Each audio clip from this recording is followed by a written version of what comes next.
Good afternoon, everyone. Thanks for joining us for the post-game press conference in the first round of the 2024 NCAA Division I Women's Basketball Championships, hosted at Simon Scott Assembly Hall.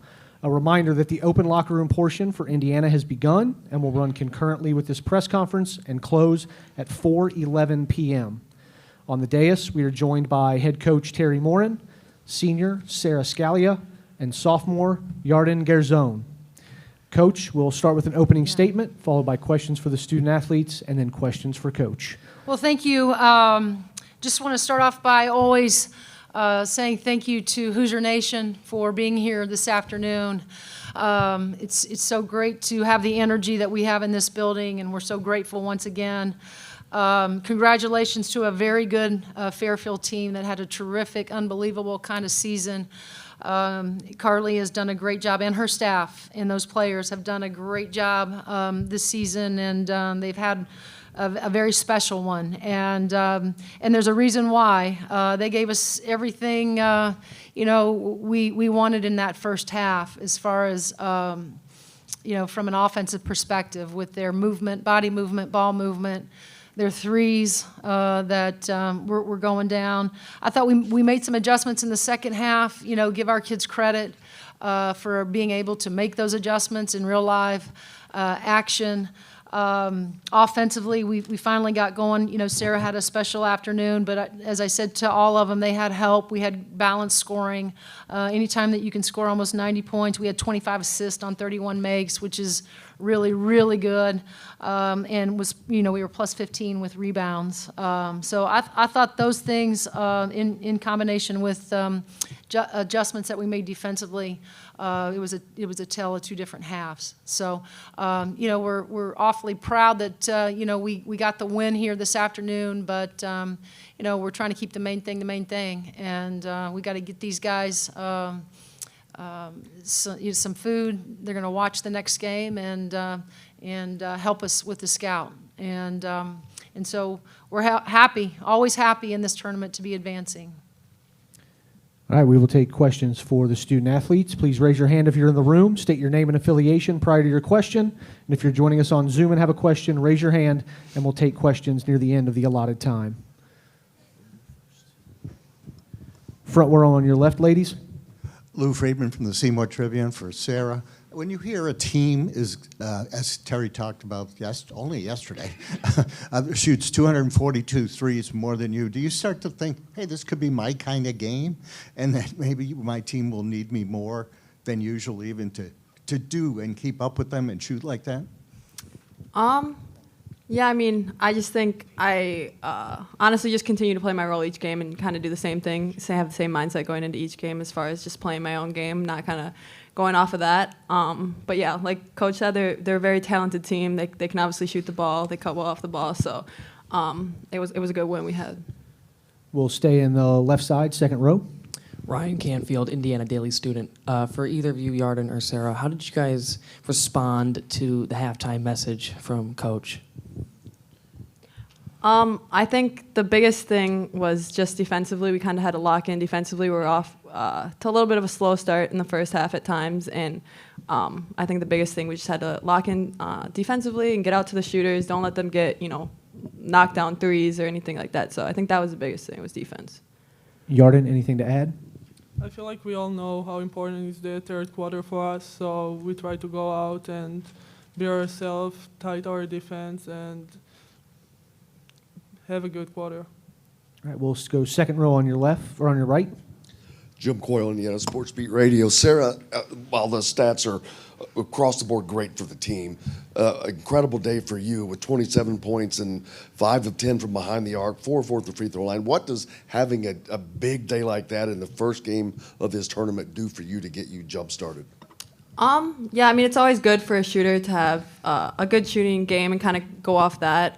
It just brings, more and more confidence. But it also opens it up for other some of my other teammates too when I hit my shots like I do this game. So I think it was definitely a good start to the tournament, good start to the first game for me and our team, and I think it'll open up a little bit more. All right, we'll go front row on your left. Matt Byrne, SI Indiana. For both of you, it seemed like you guys really turned a corner with 4 minutes to go in the first half. So, kind of what was different about those 4 minutes compared to the other 16? Sarah, you want to take that one first?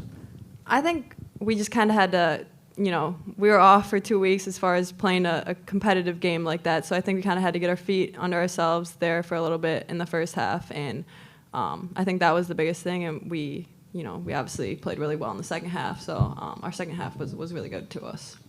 Yarden, anything to add? I feel like in the halftime we understood what it required for us to do to win this game. You know the feeling from last year, how it's to lose and regret about stuff you did and didn't do. So I think we locked our defense and started to play like us. We'll go far right on the wall.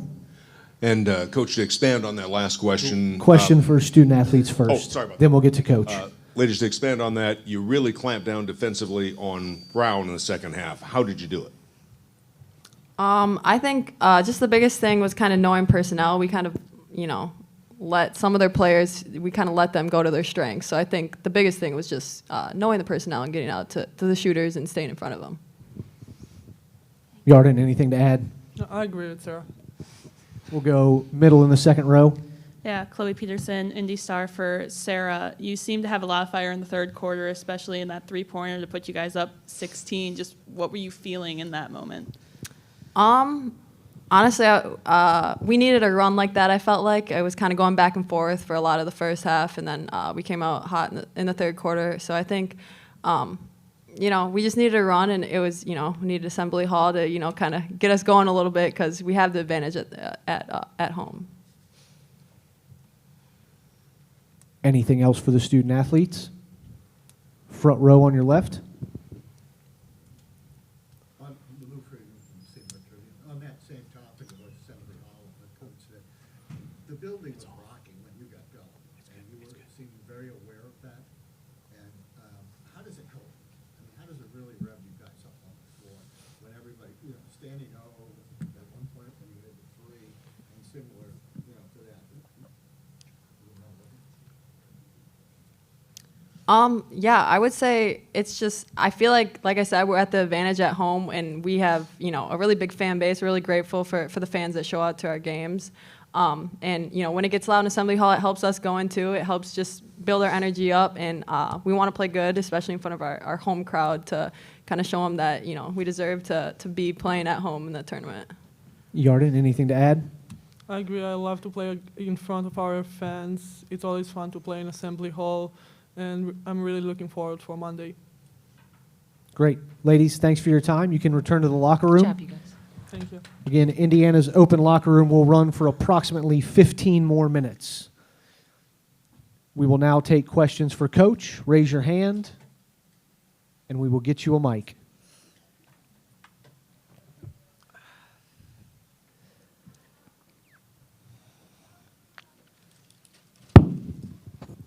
We'll start second row on your right, Coach.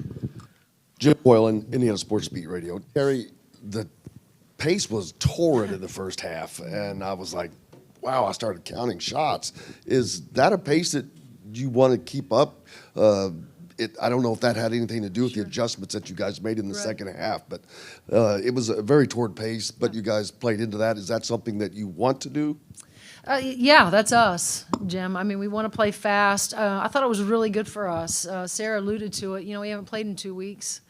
I didn't mind the pace. I would have liked to have hit a few more shots, but I didn't mind the pace. What I did mind was us not getting back better in transition from time to time. Again, you're playing in the first game of the NCAA tournament, and there's going to be some nervousness and some. There's great anticipation, but there's always some jitters. I think that they got to get out, and I thought that probably helped us. Just to get those out early, but to say that we wanted to slow it down, we weren't trying to slow it down. I mean, that's who we've been. A team that wants to play with freedom, but also play with pace. We'll stay on the far right on the wall.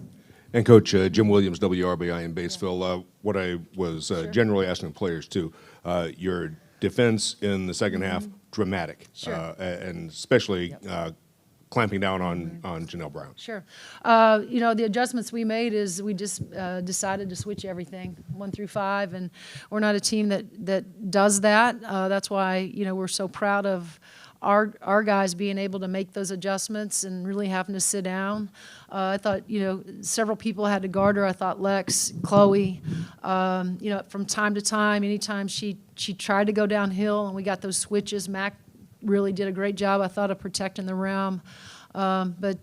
She's very talented, and really proud of our guys. But that was the biggest adjustment we made, was just trying to stay under people, but switching. I kind of laugh about the third quarter. You guys asking about what that conversation was like. I'd like to say it was much better. I think we came out and gave up 2 threes, and so I guess I didn't inspire them enough. But they finally, were figuring out some things, especially when we went to switching 1 through 5. I thought that was a really good move on Coach Rhett's job. Coach will come front row, far left. Terry, Mackenzie, there was that stretch. She had 3 defensive stops in a row in the second quarter, sort of established maybe your physicality. Was that sort of an important moment for you guys? And then kind of going back, the second part, to something you said at Big Ten Media Days, do you think she's still underappreciated nationally, kind of, as you see the awards come out and things like that? I'm kind of curious as to your opinion She about and I that. and Mike haven't talked about it, and that could maybe be, she's been different this week. I think the biggest thing for Mackenzie that we're all so excited about is that she's here and she's playing, and she looks relatively healthy. She's been great, and you could tell, she was in here early this morning, getting extra shots up, that she has anticipated this day, and has looked really forward to it being here. I think to get back out on the floor with her team, feel healthy, that's why she was the defensive player of the year a year ago, in the big, because she can protect the rim for us. She like we talked about, she had to sit down, she had to guard off the bounce today. I thought she did a good job of doing that as well. But I would have liked to have gotten her more touches, but I thought they did a great job of being physical with her, trying to front her from time to time. And the thing that I'm most proud of Mac is that she didn't push it, she didn't press, she just allowed the game to kind of come to her. Do I still think that she's the best post play in the country? Yeah, absolutely. All right, we'll stay front row on the left. Matt Byrne, SI Indiana, kind of staying along those lines. When Mackenzie shows so much heart and she's really charged up today, I think, how do you, in your mind, how do you think that affects her teammates in a, you haven't played for 2 weeks, potentially nervous game? Yeah, I think anytime, Mac is emotional, she's a great teammate. She's all the right things, and I think anytime her teammates see her getting excited, getting fired up, in those timeouts, I think that they all get excited with her because they understand and realize how much it means to Mac, and so. But it also, I think, helps Mac. It helps Mac, her intensity, I think, talking defensively, helps her when she plays with more emotion. But, and she's such a great teammate. She's so excited for her team and her teammates when they do well. It was so good the 2 weeks, but so good to see her out there today. Coach will stay middle in the second row. Yeah, Chloe Peterson, Indy Star, kind of on that same vein. Sarah seemed to have a lot of emotion today, especially in the third quarter. Just what did you think of that and her third quarter play especially? Well, we've seen her be more emotional than ever this year. Today wasn't just her one of those moments. She's had several of them where she's showed, playing with a tremendous amount of joy, playing with emotion, and it's great to see. I mean, she's done the work, and beautiful shot. Anytime that thing goes in, anytime she shoots it, we believe it's going to go in. That's how much confidence we have in her. So, just another great day for her. But the emotional part of it, we kind of come to, something that we're now used to. And there for such a long time we didn't see it. But this has sort of been our breakout year. Well, front row on your right. Seth Tao, the Daily Hoosier. Terry, you all went into the media timeout second quarter, down by 5, key point in the game there. Chloe said that she spoke up in that huddle like she's done so many times this season. Just what did she say in that huddle? What was that huddle like? How do you pick yourselves up at that key point in the game? I think she was more frustrated with us defensively than she was offensively. I think we felt like we could put people in positions to score, but what we were not doing a very good job of was guarding the way that we wanted to. And so, I think if anything, she was trying to jumpstart them and inspire them to guard so much better. But Seth, that's not the first time. I mean, she's been a leader, whether you guys, see it or don't see it inside of practices, inside of locker rooms, inside of timeouts. She jumped them pretty good. And last question will be front row right in front of you. Zion Brown, Indy Star. The pace in that first quarter was just way up and down, even a little bit in the second. How did you guys just adjust to dictate the game to play the way you guys wanted to play? Yeah, we didn't really change anything in terms of there were moments where maybe I could probably count them on one hand where I asked them to slow it down a little bit, but again, I thought the pace for us was really good. We hadn't played in 2 weeks, as we continue to say. So us getting up and down the floor, and we haven't really done a whole lot of that in practice. We've done, a lot of some conditioning with the ball, but not really have gotten up and down the floor 5-on-5 like that. Because to be quite honest, I've been really a little bit paranoid, right? That I didn't want to get anybody hurt trying to do that with our practice squad. So we've really stayed in the half court. So going into Monday, I thought a game like this, for the pace, all of it, I thought was really good. And the evidence behind it shows that we're still in pretty good shape. Even taking those days off, what we've done has worked because I thought they looked fresh, but I also thought that they pushed the pace. Great. Coach, Yep, congratulations thank you. on the win. We'll see you Appreciate it. tomorrow.